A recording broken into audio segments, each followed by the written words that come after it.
నిజామాబాద్ జిల్లా ఆర్మూర్ మున్సిపల్ పరిధిలోని పేర్కట్కి చెందిన నర్సుబాయి అనే వృద్ధురాలిని మోసగించి గుర్తు తెలియని దుండగులు 4 తులాల బంగారాన్ని ఎత్తుకెళ్లారు. పేర్కిట్ బస్టాండ్ వద్ద ఆటో ఎక్కిన వృద్ధురాలు దగ్గరలోని ఎంఆర్ గార్డెన్ వద్ద దించాలని సూచించింది. అయితే అప్పటికే ఆటోలో మహిళ ఉండటంతో ఆటో డ్రైవర్ మరో 2 వ్యక్తులను ఎక్కించుకున్నాడు.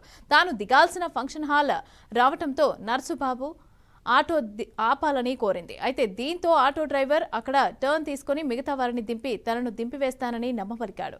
అప్పటికే ఆటోలో ఉన్న మహిళ నర్సుబాయి మెడలోని 3 తులాల గుండ్లు అలాగే 1 తులం చైను లాక్కొని అక్కడే నర్సుబాయిని ఆటో నుంచి బయటకు తోసేశారు. నర్సుబాయి ఏడ్చుకుంటూ అక్కడి నుంచి వెళ్లే బైక్ ను ఆపి విషయం చెప్పడంతో అతను ఆమె కుటుంబ సభ్యులకు ఫోన్ ద్వారా విషయం తెలిపి పోలీసులకు సమాచారం ఇచ్చాడు.